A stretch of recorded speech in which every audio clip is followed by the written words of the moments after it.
দর্শক আমন্ত্রণ চ্যানেল 24 এর সাপ্তাহিক আয়োজন মুক্তকণ্ঠে। আপনারা জানেন এই অনুষ্ঠানে আমরা সপ্তাহের আলোচিত ঘটনাগুলো নিয়ে কথা বলবার চেষ্টা করি।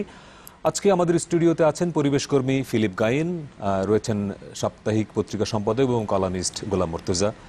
এছাড়া আমাদের সঙ্গে রাজধানীর বারিধারা থেকে যুক্ত হবেন বাংলাদেশ পরমাণু শক্তি কমিশনের সাবেক চেয়ারম্যান আব্দুল কাইয়ুম, আপনাকেও আমরা স্বাগত জানাচ্ছি। এছাড়া লন্ডন থেকে আমাদের সঙ্গে যুক্ত হবেন আমাদের প্রতিনিধি আশিক মাহমুদ। তবে আলোচনায় যাবার আগে এক নজরে দেখে আসতে চাইব এই সপ্তাহে বাংলাদেশে কোন ইস্যুগুলো সবচেয়ে বেশি আলোচনায় ছিল। 3 দিনের সফরে ঢাকায় পোপ ফ্রান্সিস, রোহিঙ্গাদের আশ্রয় দেয় বাংলাদেশের ভূয়সী প্রশংসা। কেবল নতুন করে আসা রোহিঙ্গাদেরই ফেরত নেবে মিয়ানমার, 1992 সালের চুক্তি অনুসরণের কথা বললেন পররাষ্ট্রমন্ত্রী। পাবনার রূপপুরে দেশের প্রথম পারমাণবিক বিদ্যুৎ কেন্দ্রের মূল নির্মাণ কাজের উদ্বোধন করলেন প্রধানমন্ত্রী। 2024 সালের মধ্যে জাতীয় গ্রিডে যোগ হবে 2400 মেগাওয়াট বিদ্যুৎ। বিদ্যুতের দাম বাড়ানোর প্রতিবাদে সারা দেশে বাম দলগুলোর ঢিলে ঢালা হরতাল।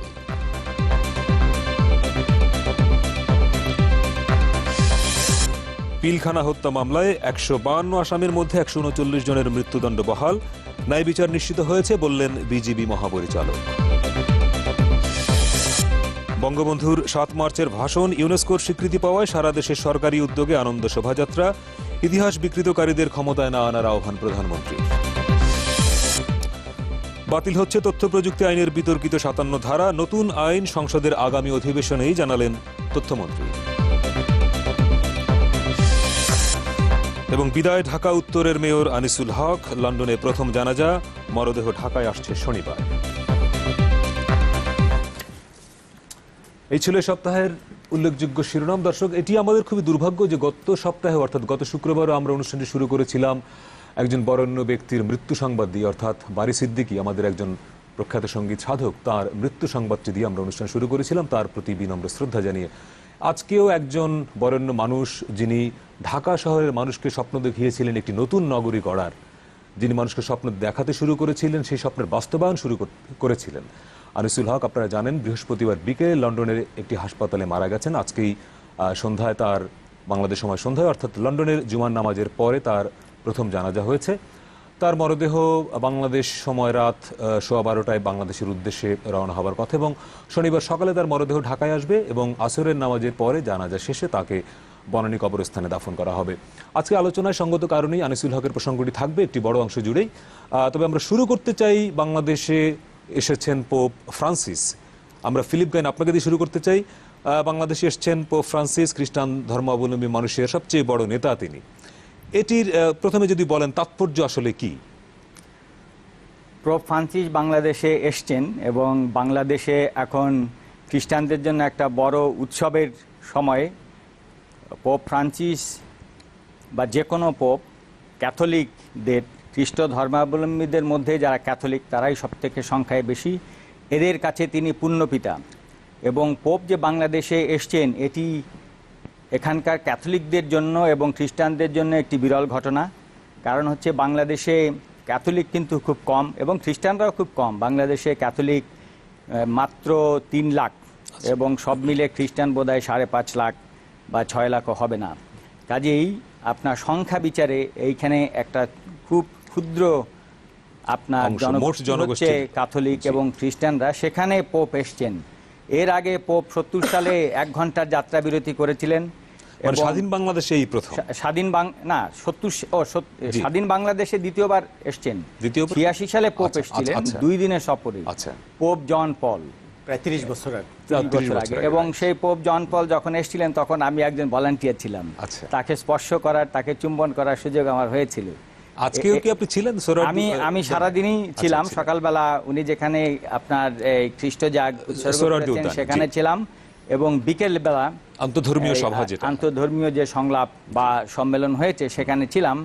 তাৎপর্য হচ্ছে যে এই পোপ ইনি হচ্ছেন আমাদের ধর্মগুরু তো বটেই, পুণ্যপিতা তো বটেই, কিন্তু তার কতগুলো বিশেষ বৈশিষ্ট্য যেগুলো মানুষকে খুবই আকৃষ্ট করে। তিনি কিন্তু অতি সাধারণ জীবন যাপন করেন। আপনারা হয়তো লক্ষ্য করবেন যে বাংলাদেশে তিনি এসছেন কিন্তু তিনি আজকে বিশপ সাউদি রিকশায় চড়েছেন জি। এবং সকালবেলা দেখলাম তার সেই পোপ জন পল যখন এসেছিলেন তার যে বুলেট প্রুফ গাড়ি ইটালি থেকে ভ্যাটিকান থেকে আনা হতো সেই গাড়ি কিন্তু এবার আনা হয় নাই।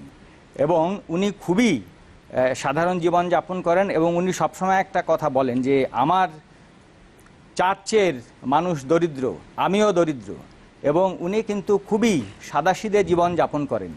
উনি যখন পোপ হয়ে আসতেন, উনি প্রথম ল্যাটিন আমেরিকান পোপ, এবং উনি যখন পোপ হয়ে আসলেন সেটাও একটা বিরল ঘটনা। কারণ হচ্ছে যে ভাটিকানে ওনার আগে যিনি ছিলেন পোপ তখন নানান রকমের আপনার সমস্যা চলছিল, কাজেই সেটা থেকে একটা উত্তরণ ঘটে উনি পোপ হবার মাধ্যমে। এবং ওনার কিন্তু আপনার চার্চকে, ভ্যাটিকানকে রিফর্ম করার একটা এজেন্ডা আছে।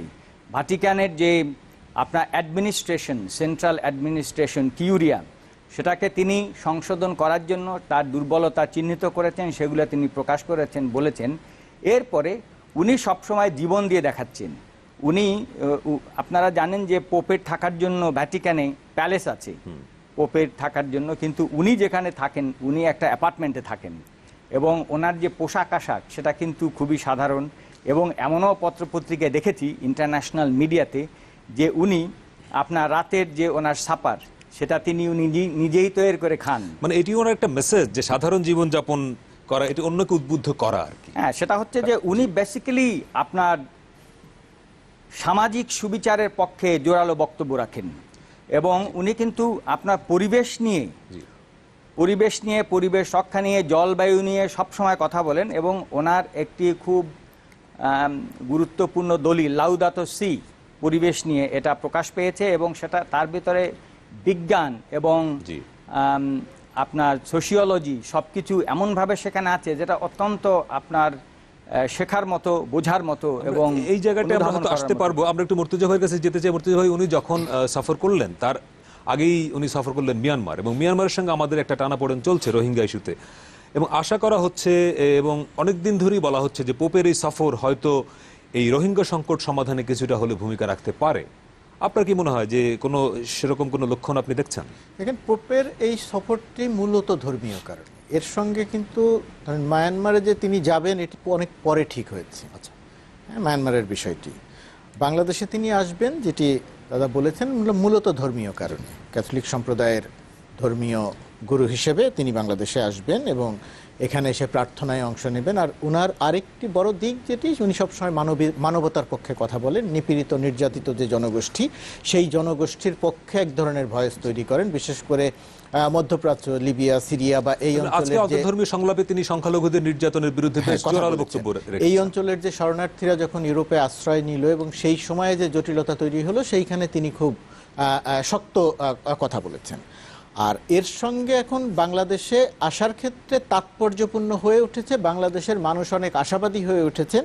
গণমাধ্যম যেভাবে সংবাদগুলো পরিবেশন করেছে যে তিনি যেহেতু মিয়ানমারে যাচ্ছেন, সেখানে গিয়ে তিনি রোহিঙ্গাদের বিষয়ে কথা বলবেন, তিনি বাংলাদেশে আসছেন, বাংলাদেশে এসে তিনি বাংলাদেশের রোহিঙ্গাদের দেখবেন, আশ্রয় নেওয়া রোহিঙ্গাদের দেখবেন এবং সেইখানে তিনি কথা বলবেন। এবং পোপের যে পরিমাণ গুরুত্ব বাংলাদেশ দিয়েছে বা পৃথিবীর আরও অনেক দেশ দেয়, তার প্রেক্ষিতে বাংলাদেশের সাধারণ জনমানুষের ভেতরে একটি ধারণা তৈরি হয়েছে যে পোপ আসবেন, দেখবেন এবং কথা বলবেন, কথার প্রেক্ষিতে হয়তো রোহিঙ্গা সমস্যার সমাধানের দিকে যাবে।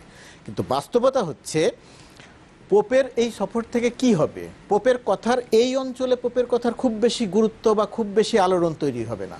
পোপ রোহিঙ্গাদের মিয়ানমারে গিয়ে তিনি যেটা কিছুটা দেখেছেন, কিছুটা অনুধাবন করেছেন, বাংলাদেশের সঙ্গেও কথা বলেছেন। হ্যাঁ, বাংলাদেশে এসে তিনি কিছু বাংলাদেশের মানুষের কাছ থেকে কিছু জানলেন, কিছু শুনলেন বাংলাদেশের নীতি নির্ধারকদের কাছ থেকে। তার প্রেক্ষিতে পোপ যদি অনুধাবন করে থাকেন মিয়ানমার রোহিঙ্গাদের প্রতি যে পরিমাণ নিপীড়ন নির্যাতন করেছে, গণহত্যা পরিচালনা করেছে, ধর্ষণ করেছে, ঘর বাড়ি ক্ষেত খামার জ্বালিয়ে দিয়েছে, এই পরিমাণ নিপীড়ন নির্যাতনের বিষয়টি যদি উনি অনুধাবন করে থাকেন পুরোপুরিভাবে, এবং তিনি যদি এটি ভ্যাটিকানে ফিরে গিয়ে অথবা তিনি অথবা তার মুখপাত্র যদি এই কথাটি যদি সেইভাবে বলেন, জোর দিয়ে বলেন, তাহলে ওই অঞ্চলে বিশেষ করে ইউরোপে বা ক্যাথলিক সম্প্রদায় যে সমস্ত জায়গাতে বা উন্নত রাষ্ট্রগুলোর কথা যদি আমরা বলি, তাহলে সেই জায়গাটিতে এক ধরনের আলোড়ন তৈরি হবে। এখন আমরা যদি মনে করে থাকি যে পোপ আসলেন এবং কথা বললেন, তার প্রেক্ষিতে রোহিঙ্গা সমস্যার সমাধান হয়ে যাবে, বিষয়টি মোটেই সেরকম নয়। রোহিঙ্গা সমস্যার সমাধানের ক্ষেত্রে এটি খুবই কম গুরুত্ব রাখবে। পোপের সফরকে কেন্দ্র করে একটি কথা আলোচনা হচ্ছে যে তিনি রোহিঙ্গা শব্দটি বললেন না কেন। বলেছেন বলেও কিন্তু গণমাধ্যমে এসছে, রয়টার্স খবর করেছে। আজকের একটি কথা এসেছে, তিনি রোহিঙ্গা শব্দটি একবার উচ্চারণ করেছেন, কিভাবে উচ্চারণ করেছেন, কি কারণে উচ্চারণ করেছেন সেটা নিয়ে কথা থাকলেও তিনি মিয়ানমারে বলেননি, বাংলাদেশে এসেও গত কালকে পর্যন্ত বলেননি, সেটা নিয়ে কথা এসেছে। এখন এইখানে কি, এখানে রোহিঙ্গা আমার কাছে মনে হয়, আমি যেভাবে দেখি এটাকে আমি অত গুরুত্ব দিয়ে দেখি না। রোহিঙ্গা বললেন কি বললেন না সেটি আমি অত গুরুত্ব দিয়ে দেখি না। এখন বিষয়টি ধরেন রোহিঙ্গা উনি বলেননি, রোহিঙ্গা তো বাংলাদেশেও বলেনি। বাংলাদেশ যখন মিয়ানমারের সাথে সম্মতিপত্র স্বাক্ষর করছে সেখানেও তো আমরা রোহিঙ্গা বলিনি। মিয়ানমারের বাস্তুচ্যুত নাগরিক, হ্যাঁ, সেটা তো আমরাও বলেছি। সুতরাং এটার জন্য ওনার উপরে দায় চাপিয়ে লাভ নেই। আমার কাছে যেটা মনে হয়েছে, পোপের ক্ষেত্রে পোপ যা বলতেন এবং পোপকে আমরা যেভাবে কাজে লাগাতে পারলাম, সেই জায়গাতে আমাদের নীতি নির্ধারকরা কতটা গুরুত্ব দিতে পেরেছে, কতটা এটা জনসম্পৃক্ত করতে পেরেছে, সেই জায়গাটি নিয়ে আমার একটা প্রশ্ন আছে। যে পোপ 3 দিন বাংলাদেশে থাকছেন, অনেকগুলো কর্মসূচিতে অংশ নিচ্ছেন, তো রোহিঙ্গারা যদি আমাদের জন্য এত বড় একটা বিষয় হয়ে থাকে, তাহলে আমরা একটা রোহিঙ্গা ক্যাম্পে আমরা নিয়ে যাওয়ার ব্যবস্থা করলাম না কেন, তার সূচিতে রাখলাম না কেন? ঠিক আছে, তার সূচিতে হয়তো ছিল না, কিন্তু অন্তর্ভুক্ত নিশ্চয়ই করা যেত, হেলিকপ্টারে নেওয়া যেত, প্লেনে নেওয়া যেত, নানা কিছু। এই বিষয়ে ফিলিপ দা, আপনি যদি একটু বলেন যে পোপকে কি আমরা পারতাম না অন্তত একটা খুব অল্প সময়ের জন্য হলেও তিনি যদি যেতে পারতেন কক্সবাজারে? এই ব্যাপারে আমি আমার মতামত দিতে চাই না, কিন্তু যেটা শুনছি সেটা হচ্ছে যে প্রথম হচ্ছে যে উনি কিন্তু অনেক বৃদ্ধ মানুষ, ওনার 80 বছর পার, শারীরিকভাবে উনি কতটা সক্ষম সেটা জানি না, সেটা হচ্ছে একটা। আর একটা হচ্ছে যে উনি তো ওনার এখানে কোথায় যাবেন সেগুলো আগে থেকেই ঠিক হয়ে গেছে। এই রোহিঙ্গাদের বিষয়টা এখন যে স্কেলে সমস্যাটা সামনে আসলো এটা অনেক পরে এসছে। কাজেই এটা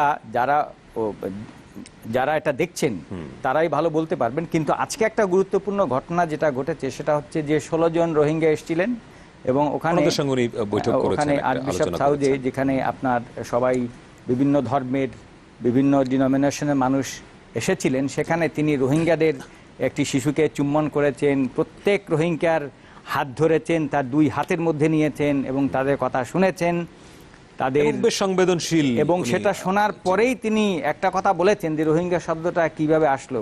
আমি যেটা টেলিগ্রাফের রিপোর্টে, বিবিসির রিপোর্টে দেখেছি, the presence of God is also called Rohingya.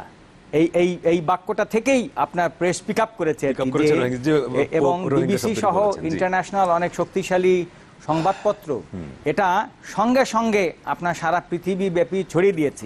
এটা অনেক হয়তো এখনো দেখেনি নেই, কিন্তু অনেক আপনার ইন্টারন্যাশনাল যে কোনো শক্তিশালী সংবাদপত্র বা আপনার চ্যানেলে যদি আমরা দেখি তাহলে সেখানে সেটা আছে। কাজেই আমি মনে করি যে এর ভেতর দিয়েও একটা মেসেজ গিয়েছে এবং এটা সবার কাছে পৌঁছাবে। নিশ্চিত করে মেসেজ গিয়েছে এবং সেটা আমার বক্তব্য যে 16 জন রোহিঙ্গাকে নিয়ে এসে যেটা উপলব্ধি করা আর লক্ষ লক্ষ রোহিঙ্গাকে দেখা দুটি সম্পূর্ণ আলাদা ব্যাপার। আর একটা জায়গা থেকে বাংলাদেশ সরকার বা আমাদের একটি বের হয়ে আসা দরকার যে এই যে আশ্রয় দিয়ে প্রশংসা পেয়েছি, আমরা খুব ভালো কাজ করেছি, আমরা জানি যে আমরা ভালো কাজ করেছি, এই প্রশংসার পেছনে এখন না ছুটে এখন পরবর্তী করণীয়টা নির্ধারণ করা। আমরা এই বিষয়ে নিশ্চয়ই যেতে, আমরা একটু প্রসঙ্গ বদলাতে চাই, একটু যেতে চাই। আমাদের সঙ্গে আছেন বাংলাদেশ পরমাণু শক্তি কমিশনের সাবেক চেয়ারম্যান আব্দুল কাইয়ুম। জনাব আব্দুল কাইয়ুম, আপনাকে স্বাগত জানাচ্ছি। গতকালকেই আমাদের প্রধানমন্ত্রী রূপপুরে পরমাণু বিদ্যুৎ কেন্দ্রের প্রকল্পের কাজ আনুষ্ঠানিকভাবে উদ্বোধন করলেন এবং এটির মাধ্যমে মূলত বাংলাদেশ পরমাণু যুগে প্রবেশ করলো এবং 2024 সাল নাগাদ সেখান থেকে 2024 সাল নাগাদ সেখান থেকে আমরা পাবো 2400 মেগাওয়াট বিদ্যুৎ। ফলে এই রূপপুর পারমাণবিক বিদ্যুৎ কেন্দ্রটি আমাদের আর্থসামাজিক উন্নয়নে আসলে কি ভূমিকা রাখছে? আপনি এই কমিশনের চেয়ারম্যান ছিলেন, আপনি যদি একটু আমাদের বলেন। এটা গত 54 বছর আগে থেকেই উদ্যোগ নেওয়া হয়েছিল এবং আপনারা জানেন যে উন্নয়নের একটি অতি গুরুত্বপূর্ণ ব্যাপার হলো বিদ্যুৎ। বিদ্যুৎ ছাড়া কোনো ইন্ডাস্ট্রি, কোনো কাজকর্ম চলতে পারে না। সেই জন্য এবং বিদ্যুৎ পারমাণবিক বিদ্যুতের যেটা সাপ্লাই, সে ঘনত্ব, এনার্জি ঘনত্ব এত বেশি যে একটি পাওয়ার স্টেশনে আপনি এই কিছুক্ষণ আগে বলেছেন 2400 মেগাওয়াট বিদ্যুৎ বাংলাদেশের গ্রিডে যাবে 2024-এ। কিন্তু গতকাল হ্যাঁ জি, গতকাল প্রধানমন্ত্রীর যে অনুষ্ঠান হয়েছে সেটা আমিও গিয়েছিলাম, এবং সেখানে যা দেখেছি আমার জীবনের সবচেয়ে গুরুত্বপূর্ণ মনে করি। এবং আমি এ পর্যন্ত এই রূপপুরের পিছনেই আমার সমস্ত ক্যারিয়ার গিয়েছে। আমি বলতে চাই যে 50 বছর আগে আমি যখন বার্মিংহাম ইউনিভার্সিটিতে পোস্ট গ্রাজুয়েট লেভেলে পড়াশোনা করি, তখন আমাকে দেওয়া হয়েছিল রূপপুর পারমাণবিক কেন্দ্রে রিঅ্যাক্টর অপারেটর হিসাবে, এবং সেই অনুযায়ী আমাকে গড়ে তোলার জন্য উপদেশ দেওয়া হয়েছিল। এখন বুঝতে পারেন আমার ধারণাটা, গতকাল যেভাবে দেখলাম তাতে প্রধানমন্ত্রীর কথা শুনে আমি অত্যন্ত তার কথা ইতিবাচক, এবং তিনি এর উপর যথেষ্ট সজাগ, এবং অত্যন্ত তার ভাষণ থেকে বোঝা যায় তিনি পারমাণবিক প্রকল্প সম্বন্ধে অত্যন্ত ওয়াকিবহাল। আপনারা জানেন পারমাণবিক একটা খুবই গুরুত্বপূর্ণ এবং ভয়ঙ্করও বটে, কারণ যদি এটা ঠিক মতো পরিচালনা করা না যায় তো আপনারা জানেন যে এই পর্যন্ত বিশ্বে চার্নোবিল এবং 3 মাইল আইল্যান্ড এবং অতি সম্প্রতি 2011 সালে জাপানে ফুকুশিমায় যে হয়েছে দুর্যোগ, সেটা যাতে না হয়, যাতে না হয় তার জন্য প্রধানমন্ত্রী অত্যন্ত জোর দিয়ে বলেছেন আমরা চাই যে এটা নিরাপত্তা, জনগণের নিরাপত্তা, সম্পত্তির নিরাপত্তা, জানমালের নিরাপত্তা আমরা দেখে এই জনাব আব্দুল কাইয়ুম, একটা বিষয় পরমাণু বিদ্যুৎ কেন্দ্র নিয়ে যখন আলোচনা হয়, একটা বিষয় উদ্বেগ থাকে যে পরমাণুর যে বর্জ্য সেটির ব্যবস্থাপনা, এটি নিয়ে কিন্তু উদ্বেগ আমাদের পরিবেশবাদীদের আছে বরাবরই, যদিও প্রধানমন্ত্রী বলেছেন যে তিনি আশ্বস্ত করেছেন সমস্যা হবে না। সহজ হবে না এই জন্য যে এই যে আপনি যে কথা বললেন বিদ্যুৎ আর পরমাণুকের যে রেডিও অ্যাক্টিভিটি, সেটা হলো স্পেন্ট ফিউয়েল, মানে যে ফিউয়েলটা ব্যবহৃত হয়ে গেছে সেইটা হলো সবচেয়ে বড় সোর্স, এবং এটা রাশিয়ান এবং বাংলাদেশ সরকারের সঙ্গে চুক্তি হয়েছে, তারা এটা নিয়ে যাবেন। কাজে সেই হিসাবে আমি বলতে চাই আমার অভিজ্ঞতা থেকে, আমি একজন রিঅ্যাক্টর অপারেটর ইঞ্জিনিয়ার ছিলাম ইউকেতে এবং আরেক জায়গায় করাচি নিউক্লিয়ার পাওয়ার স্টেশনে।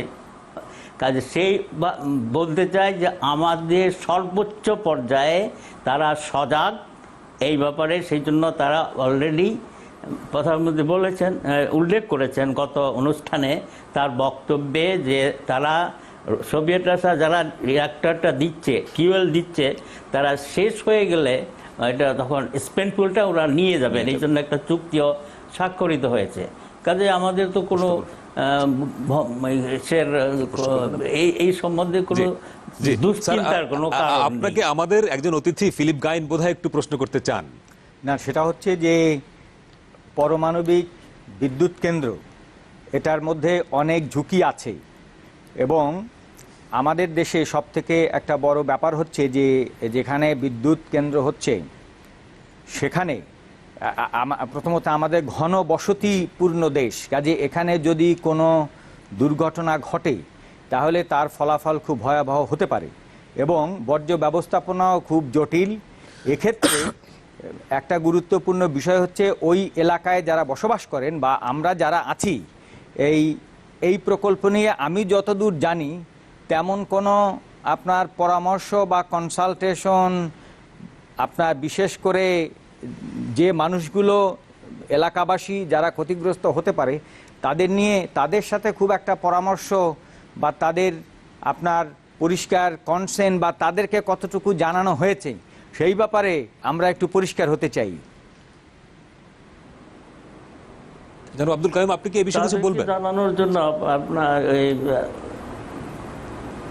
জি, এটা মানে কর্তৃপক্ষ একটা এরিয়া নির্ধারণ করে দিবে, একে আমরা বলি এক্সক্লুশন জোন।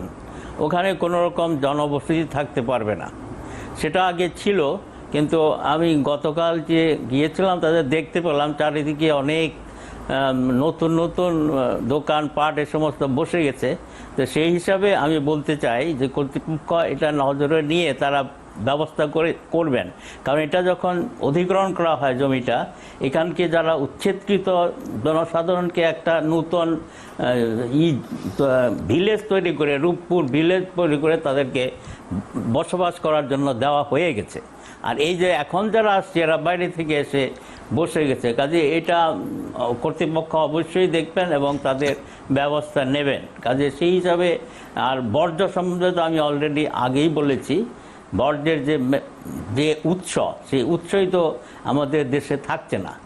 এখন আপনি বলবেন অ্যাক্সিডেন্ট যাতে না হয় সেই জন্য যে আমাদের কোয়ালিটি অ্যাসুরেন্স এবং যে ইমপ্লিমেন্টেশন সব কিছু গুরুত্বপূর্ণ দেওয়া হয় এই সেফটির উপর, যারা নিউক্লিয়ার পাওয়ারটা নিরাপদে চলতে পারে। যদি কোনো ভূমিকম্প হয় আমাদের দেশে হতে পারে, তখন রিঅ্যাক্টরটা আপনি বন্ধ হয়ে যাবেন। ডিজাইনটা এরকম, ফুকুশিমা তাই হয়েছিল, আপনি বন্ধ হয়ে গিয়েছিল, কিন্তু ওই সুনামি এসে সব কিছু গন্ডগোল করে ফেলছে, যার জন্য এত বড় একটা অ্যাক্সিডেন্ট। আর এই প্রসঙ্গে আমি 3 মাইল আইল্যান্ডের কথাও বলতে পারি, ওখানে অ্যাক্সিডেন্ট হয়েছিল, কিন্তু আপনাকে অনেক ধন্যবাদ আমাদের সঙ্গে যুক্ত হওয়ার জন্য। প্রিয় দর্শক, একটা বিরতির সময় হলো, বিরতির পরে এসে আমরা আলোচনা করব আনিসুল হককে নিয়ে এবং সেই সঙ্গে পার্বত্য কথা বলে রাখছে। আমরা বিরতির পরে এসে একটু যাই, বিরতির পরে আমরা এই বিষয়ে নিয়ে আরো কথা বলবো, আমাদের সঙ্গেই থাকবেন।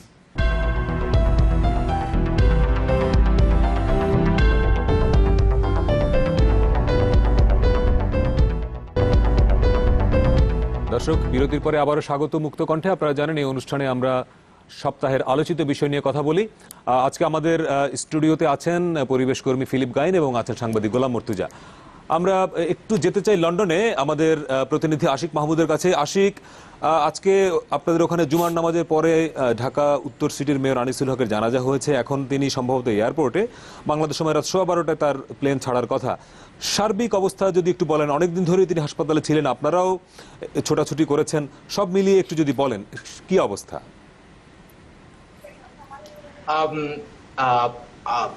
ঢাকা উত্তরের মেয়র আনিসুল হক মূলত আমরা যতটুকু জানি তিনি লন্ডনে এসেছিলেন হচ্ছে জুলাইতে, এবং তিনি অসুস্থ হয়ে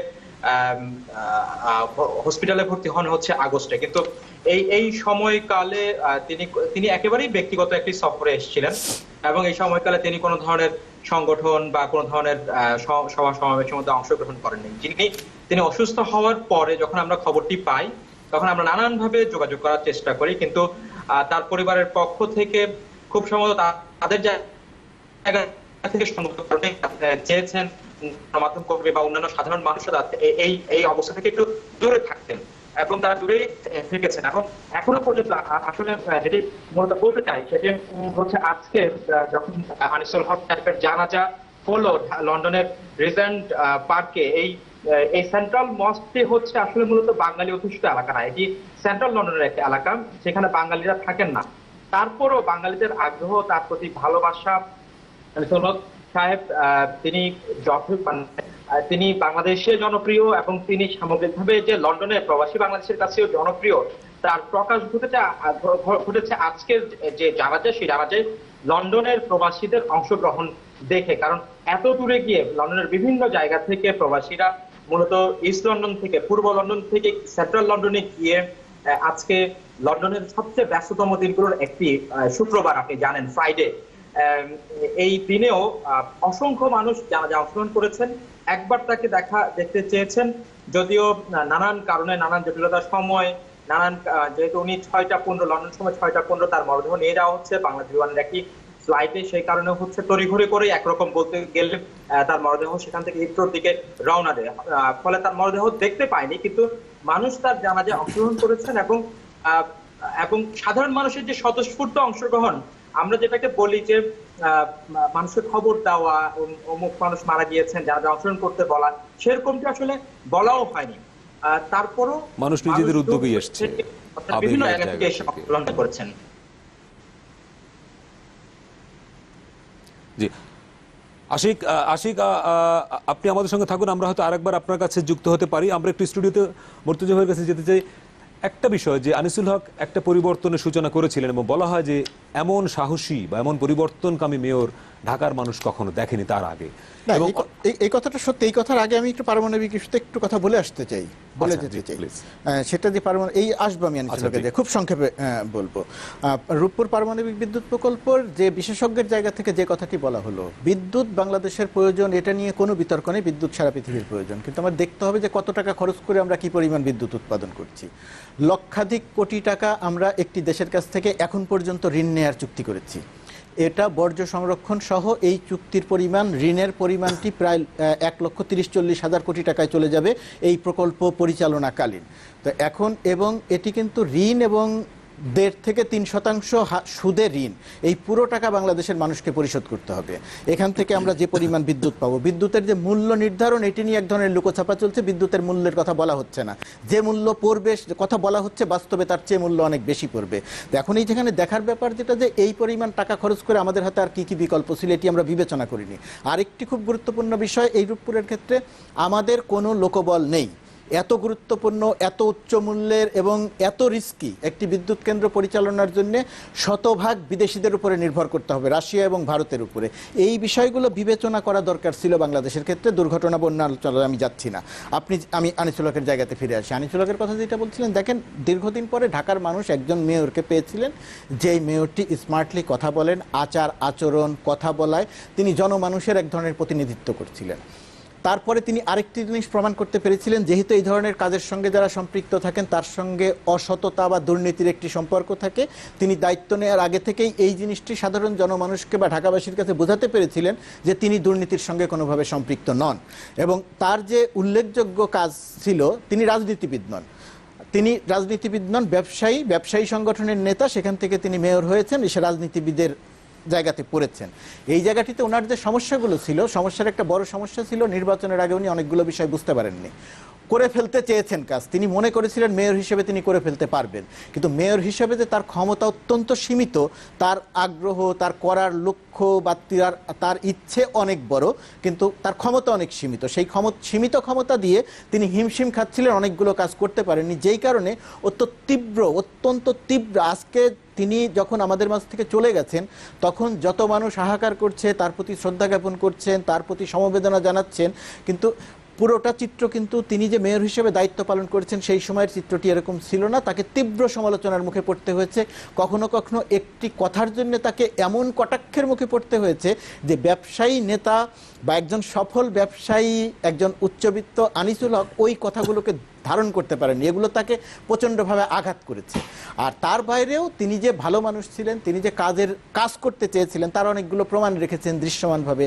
ঢাকা শহরের কিছু অঞ্চল অন্তত তিনি পরিষ্কার পরিচ্ছন্ন করতে পেরেছেন, ড্রেনেজগুলোর এক ধরনের সংস্কারে হাত দিয়েছিলেন। ফুটপাত, যদি আমি মনে করি ফুটপাতে হাত দেয় এটা টাকার অনেক অপচয় হয়েছে, ওইটা আবার পরে হাত দেওয়া দরকার ছিল।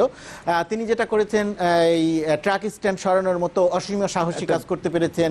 গাবতলী বা সায়দাবাদের বাস টার্মিনালের সামনে, সায়দাবাদ নয়, মহাখালী এবং গাবতলী, এই বাস টার্মিনালের সামনে থেকে বাসগুলো সরাতে পেরেছিলেন। এখন একজন মানুষ কত গুরুত্বপূর্ণ, আর খেয়াল করে দেখেন, এই যে মহাখালী বাস টার্মিনালের সামনে থেকে তিনি যে বাসগুলো সরিয়েছিলেন, আস্তে আস্তে কিন্তু সেই রাস্তাগুলো আবার দখল হয়ে যাচ্ছে।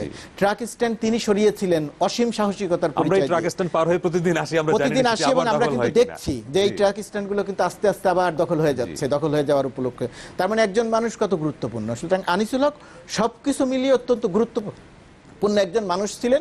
মানুষের কাছে তিনি একটা আশা জাগাতে পেরেছিলেন, তিনি সব কাজ করে ফেলতে পারবেন। মানুষ এটা মনে করছিল না, প্রথমে মনে করছিল, পরে বুঝতে পারছিল যে তিনি সব কাজ করে ফেলতে পারবেন না। কিন্তু মানুষ তাকে পছন্দ করছিল কেন? তিনি কোনো কাজ সব কাজ করতে পারছিলেন না, তারপরেও কেন মানুষ একটা স্বপ্ন তৈরি করতে পেরেছিলেন, পছন্দ করছিল? তার কারণ মানুষ দেখছিল যে এই মানুষটি সর্বক্ষণ চেষ্টা করছে কিছু একটা করার। আমরা আবার একটু আশিকের কাছে যেতে চাই, লন্ডনে। আশিক, একটু যদি বলেন, আজকে তো জানা যায় আপনি এর আগে বলছিলেন যে প্রচুর বাঙালি সেখানে ছিলেন, তো আনিসুল হককে নিয়ে তাদের প্রতিক্রিয়া কি পেলেন? মানে তাদের সঙ্গে আপনার কি কোনো কথা হয়েছে? কি বলছেন এই মানুষটি সম্পর্কে?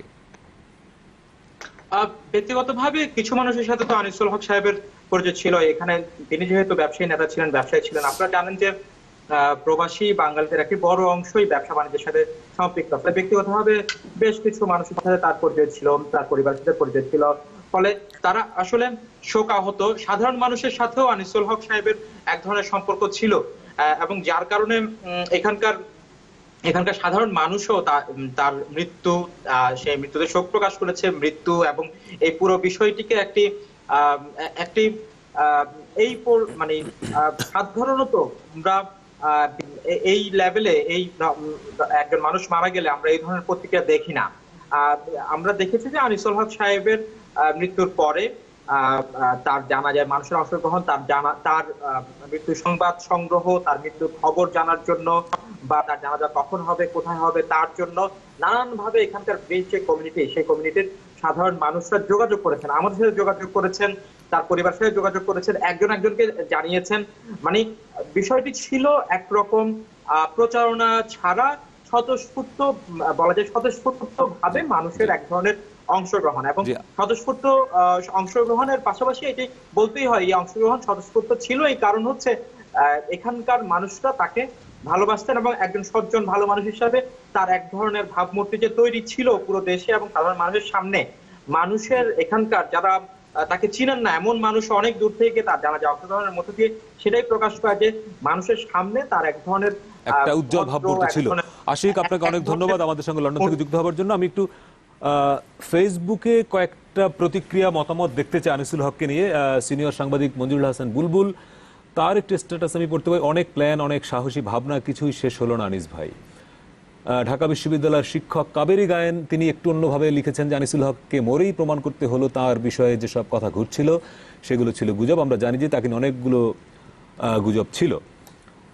সাংবাদিক কামরুল হাসান, তিনি লিখছেন যে একদিনের বৃষ্টিতে ঢাকা ডুবে গেল, তো আমরা ভাবলাম দুই মেয়রের সঙ্গে কথা বলি। আমি গেলাম আনিসুল হকের ইন্টারভিউ নিতে, সঙ্গে বড় ভাই কবি সোহরাব হাসান। আনিস ভাই বিষয়গুলো শুনে বললেন, শোনো মিয়া, আর 2 বছর থাকতে দাও, তখন করার মতো নিউজ খুঁজে পাইবা না। আনিসুল হক কিন্তু মুর্তজা, আপনার কাছে আবার একটু আসি, বছরখানেক আগে সম্ভবত উনি একটা টেলিভিশন চ্যানেলে বলছিলেন যে 2 বছর পরে ঢাকার চেহারা, অর্থাৎ উত্তরের চেহারা উনি বদলে দেবেন। ফলে প্রশ্নটা হচ্ছে যে আনিসুল হক আমাদের মাঝে নেই, যে পরিবর্তনটা তিনি শুরু করেছিলেন সেটি তার উত্তরসূরি আসলে শেষ করতে পারবেন কিনা, বা আপনার কি মনে হচ্ছে? এটা আমরা যদি আশাবাদের কথা বলি যে একজন যেটা শুরু করে গেছেন সেটি তার উত্তরসূরি যিনি আসবেন বা প্যানেল মেয়র হবেন, আমি জানি না ঠিক এখানে কি হবে, আবার নির্বাচন হবে কিনা, যিনি আসবেন প্রত্যাশা রাখবো যে তিনি পারবেন।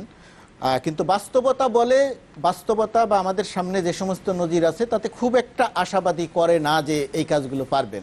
কারণ আনিসুল হকের যে সাহসী কাজগুলো করেছেন সেই সাহসী কাজগুলো করার নেপথ্যে আরও অনেকগুলো কারণ ছিল। তিনি যে কারণে এই কাজগুলো করতে পেরেছিলেন, সরাসরি প্রধানমন্ত্রীর সঙ্গে যোগাযোগ ছিল, তিনি সামরিক বাহিনীর থেকে কোনো না কোনোভাবে এক ধরনের একটা সমর্থন পেয়েছিলেন, বিশেষ করে ট্রাক স্ট্যান্ড সরানোর ক্ষেত্রে অনেককে সঙ্গে নিয়ে তিনি কাজগুলো করতে পেরেছিলেন। এখন পরবর্তীতে যিনি আসবেন আমাদের প্রত্যাশা থাকবে যে তিনি পারবেন, প্রত্যাশা থাকবে তিনি আনিসুল হকের চেয়েও ভালো পারবে না কেন, সেই জায়গাটিতে আশাবাদী হতে পারি, কিন্তু বাস্তবতা খুব একটা আশা জায়গায় না। না, আমরা তো আনিসুল হককে সবাই খুব পছন্দ করতেন, কিন্তু একটা বিষয় হচ্ছে তিনি এখন নেই এবং তার জন্য আমরা সবাই আপনার শোক প্রকাশ করছি, তার পরিবার যাতে শান্তি পায় সেই কামনা করি। কিন্তু একটা বিষয় হচ্ছে যে ঢাকা শহরের মতো একটা শহরকে আপনার পরিষ্কার পরিচ্ছন্ন রাখা, এটাকে সত্যিকারের একটি পরিচ্ছন্ন নগরী করা, এটা কত বড় চ্যালেঞ্জ। কিন্তু আপনি যদি বলেন যে আনিসুল হক তিনি অত্যন্ত সাহসী এবং তার উদ্ভাবনী আপনার ক্ষমতার কিছু নমুনা রেখেছেন, তবে শুধু একজন মানুষ কখনোই আপনার অনিবার্য হতে পারে না। আমরা যদি ভাবি যে একজন মানুষ করবে, একজন মানুষের পক্ষে পুরো সিস্টেম বদলে ফেলা সম্ভব, তার উপরে অনেক চাপ সৃষ্টি হয়।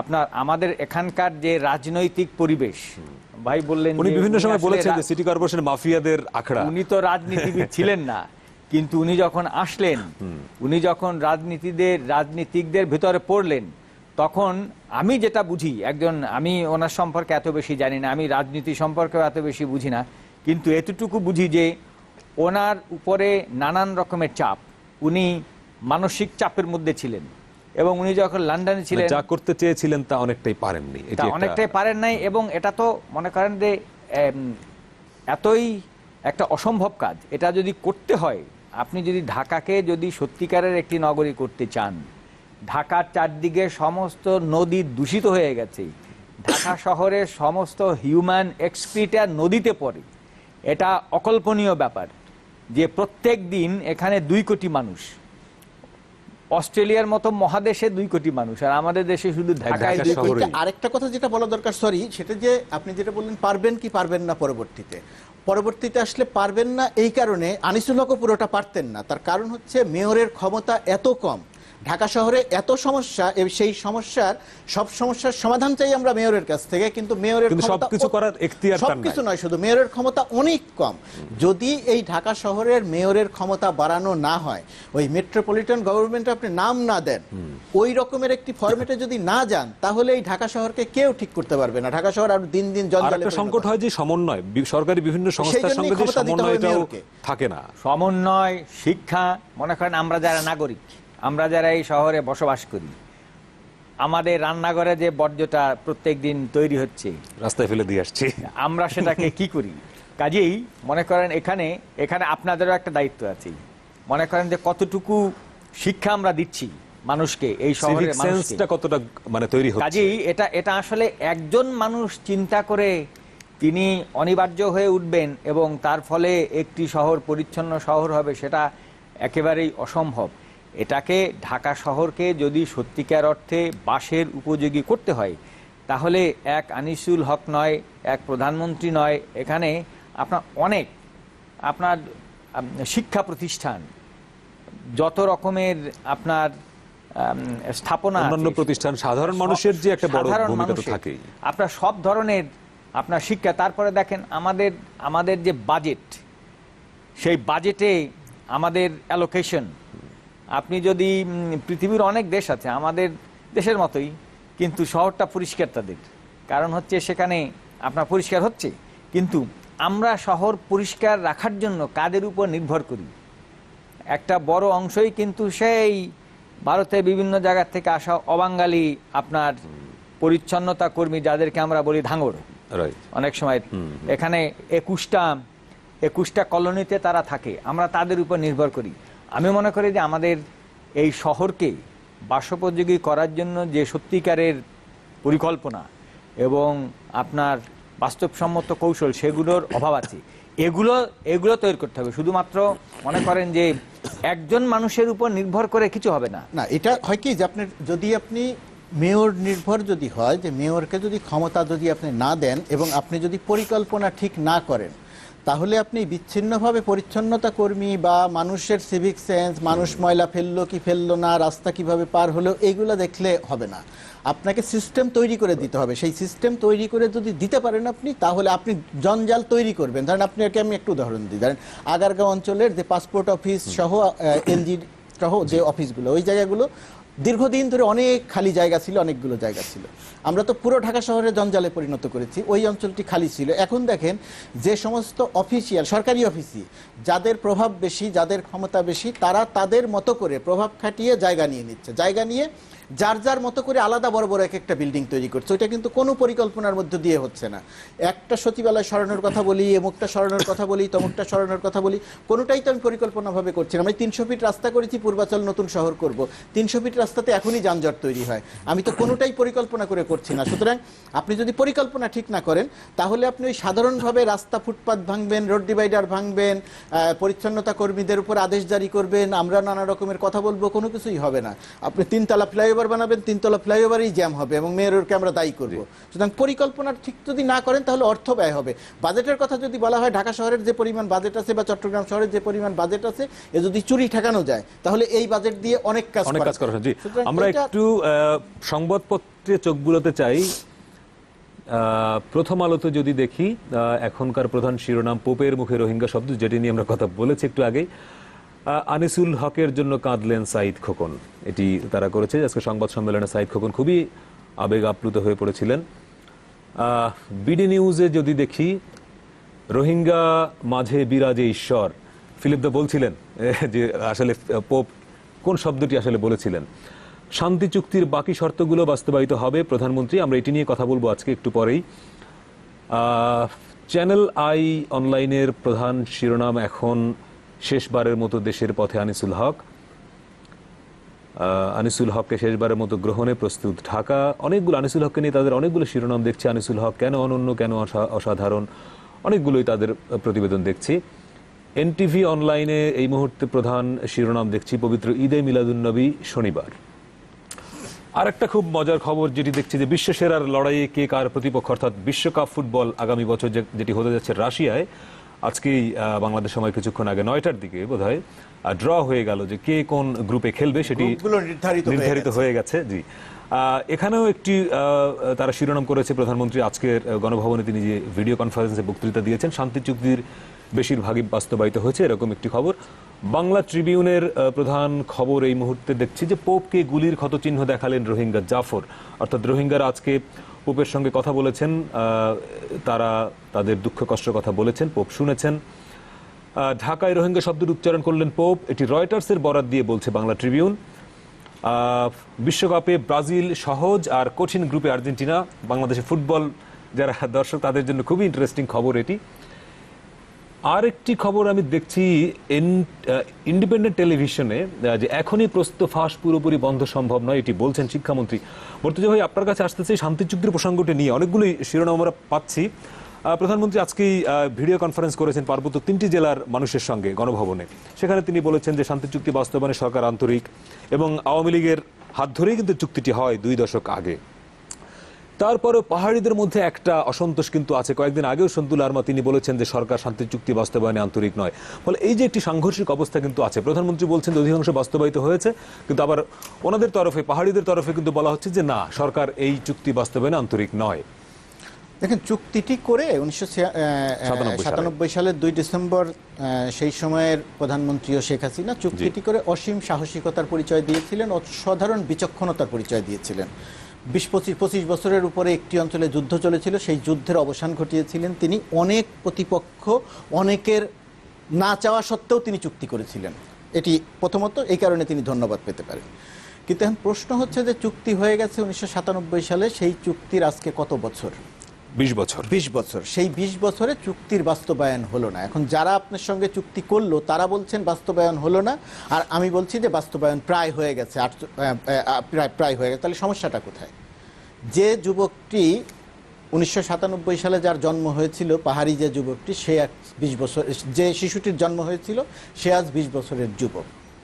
যে গেরিলা, শান্তিবাহিনীর যে গেরিলা অস্ত্র জমা দিয়ে 1997 সালে স্বাভাবিক জীবনে ফিরে এসেছিল, সেই সময় যদি তার বয়স 30 বছর থেকে থাকে, তাহলে এখন সে 50 বছরের মধ্যবয়সী বা প্রায় বৃদ্ধ বয়সী।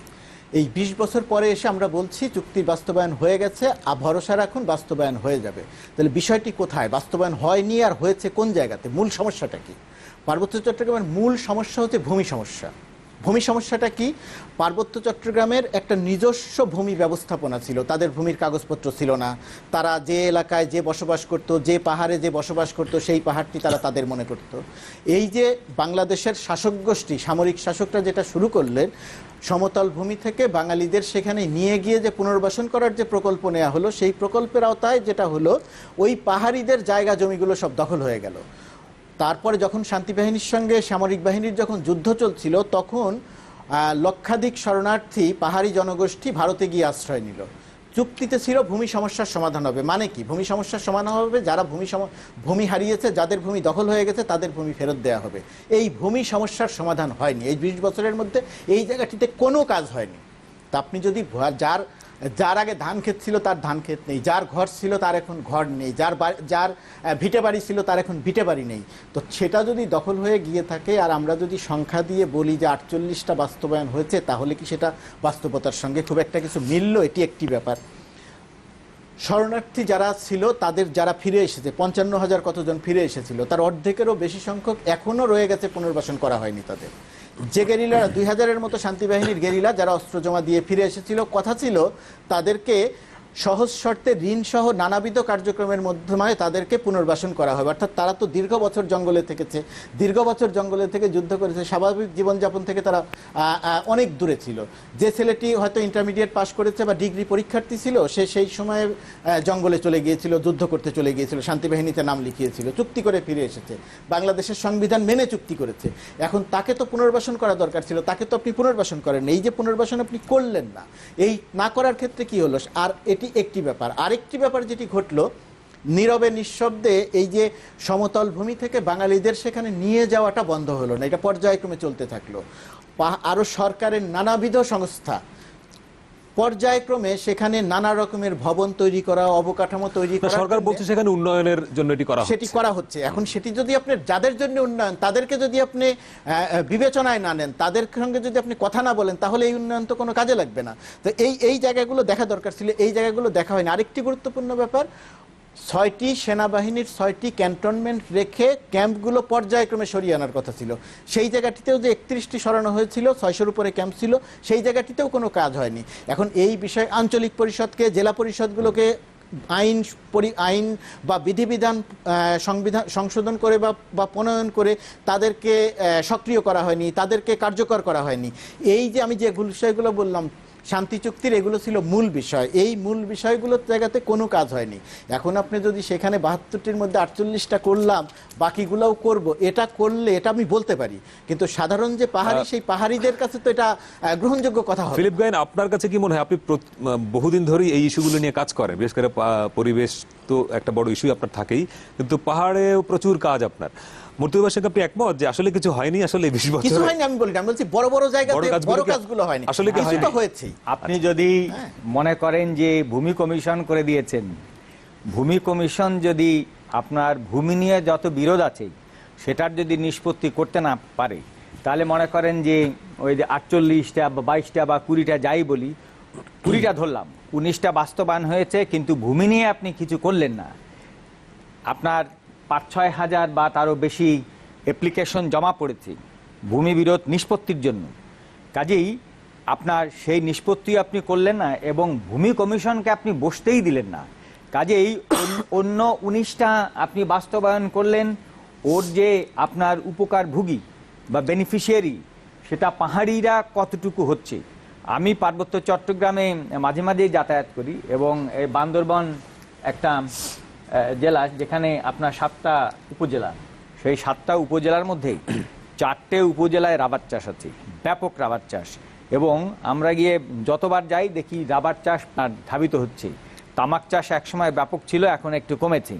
এবং সেখানে দেখা যাচ্ছে যে নানান কৌশলে আপনার শুধুমাত্র সরকারি সংস্থা না, নানান কৌশলে বন্দোবস্ত নেয়া জমি কোম্পানি নিয়ে নিচ্ছে, আপনার টাকা দিয়ে সে হাত করছে।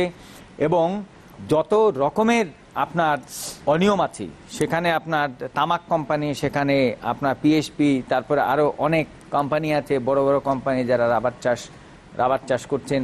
কাজেই এগুলো চলছে। তার ফলে যেটা হয়েছে যে অনেক জায়গায় আপনার পাহাড়িদের উপরে প্রচণ্ড চাপ সৃষ্টি হয়েছে। আপনি বান্দরবানে যান, আপনি দেখবেন যে চাক গ্রাম উচ্ছেদ হয়ে গেছে। সেখানে আমরা অনেক সময় অভিযোগ করি যে এখানে রাবার চাষ হচ্ছে, এখানে বাইরের মানুষ আনাগোনা হচ্ছে। এবং আমি আপনার ভেতরে অনেক জায়গায় হেঁটে দেখেছি সেখানে রোহিঙ্গাও আছে। এই রোহিঙ্গাদের কারণে কিন্তু আমাদের অনুষ্ঠান একদমই শেষ পর্যায়ে, মর্তুজা ভাই 10 সেকেন্ডে আপনি। রোহিঙ্গাদের কারণেও এই পাহাড়িরা যে কত বড়ভাবে ক্ষতিগ্রস্ত। নাইখাংছড়ি বান্দরবনের একটি উপজেলা, সেখানে মোট লোক সংখ্যা 57,000, সেখানে রোহিঙ্গার সংখ্যা 30,000। জি, আপনাদের দুজনকে অনেক ধন্যবাদ। প্রিয় দর্শক, এই ছিল আজকের মুক্তকণ্ঠে। কথা হবে আগামী শুক্রবার রাত 11:30টায়। সে পর্যন্ত সবাই ভালো থাকবেন।